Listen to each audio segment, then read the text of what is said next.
beach anymore for a holiday. Paul saying the best thing about Princess Street is that you can race up and down it in Forza Horizon. Yeah. I mean, Edinburgh is nice. I prefer Glasgow myself. But anyway, we'll move on from that. So thank you very much, LFC. Wee Bob saying, enjoyed listening along. Hope you have a good weekend. Sorry to hear about your friend getting berated on another channel. Yeah, I was talking about that channel. Just arseholes. Sadly, the world does seem to thrive in negativity, as can be seen just by scrolling through the news and the topics they choose to highlight. On a sort of funny note, you may have heard about the Willy Wonka experience. Yeah, I did. It's been all over. Evening, Scott, and evening, Ben. I've got a question from Ben. I'm going to look at that.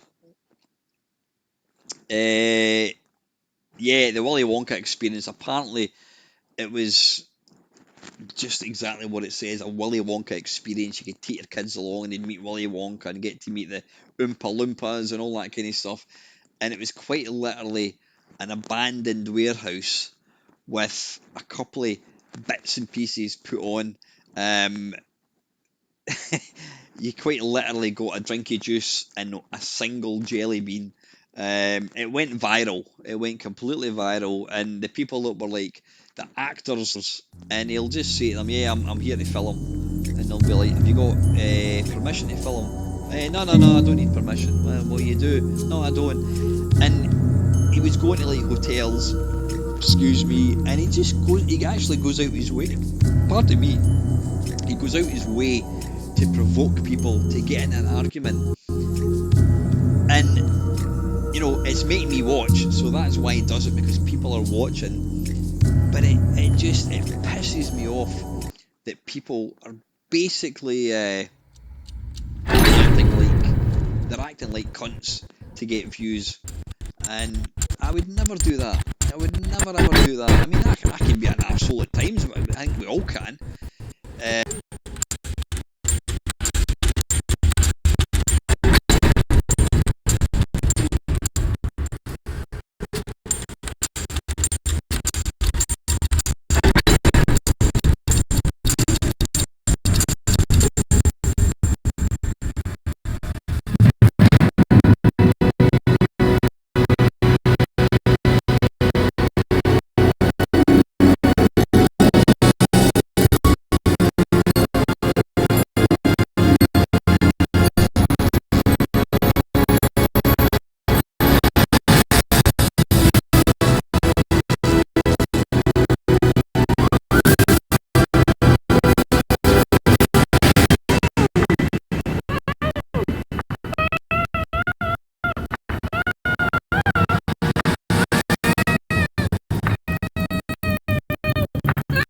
Selling, and then somebody came along and coded an emulator which effectively lets people play the games for free.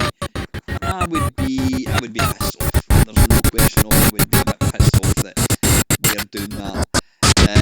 So they're having to pay £2 million. How's that going to work? Because is the Switch emulator a commercial thing? Were they making money? Because if it's just some wee bedroom coder who's coded this thing, how the hell are they going to afford to pay £2 million? I don't know. I wasn't aware of that at all. If the guy or the person or company, whatever, that made the emulator were charging people for it, I don't know. It's a weird one. It was for the 3DS. Right, okay. I don't know, it's a difficult one. If they weren't making any money selling the emulator, then I think a £2 million fine is pretty hefty. I don't know how somebody would even begin to afford to pay that. I think a slap round the knuckles, you know, take it down, don't do it again. £2 million fine. They're obviously going to do that to scare the bejesus out of anybody that wants to kind of do it again. So, yeah. The grey house had a Patreon. Again, you're paying. I've made a video of a thing called the Technoparrot, which is an emulator which runs games that came out in like the last 20 years. have a Patreon. They did have a Patreon. You can play so many games. You can play something like 75% of games with the emulator, not pay anything. But what they did was, if you wanted to play the other last 25%, you had to sign up to Patreon. And that's a bit shit, because they're making money on these old games. But what they're not doing, they're only charging you. They're writing an emulator. All they're saying to you is, if you want full functionality of it, then you can sign up to a Patreon. Now, a couple of weeks ago, Patreon like whatever it is, I'm wondering if that's based on what's happening here. 40,000 Patreon. Well, they're making a shitload of money. I don't know, 2 million does seem pretty hefty, but if I was Nintendo, I would be pissed off. So I don't think the guys that have coded that thing have a lot to complain about. They might feel pretty hard done by with the fine, which 2 million's a fuckload of money. But yeah. Alright, before it goes off the screen, Ben Dust, he's asking me, how do you feel about the possibility your channel is becoming a really important history record? In my honest opinion, your interviews with 80s gaming developers are too important now to ever be deleted.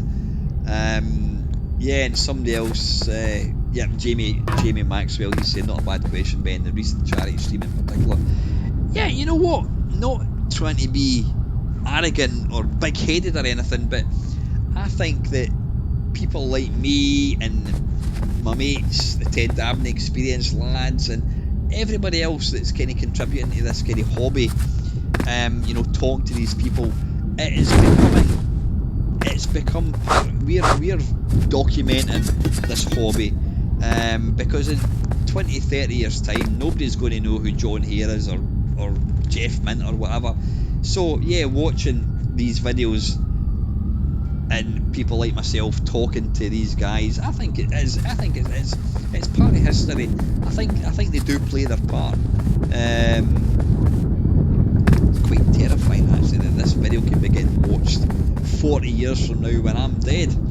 Yeah, but no, I do absolutely think that there's a lot of videos on YouTube could just be deleted because they're quite frankly pish. But yeah, it's a bit like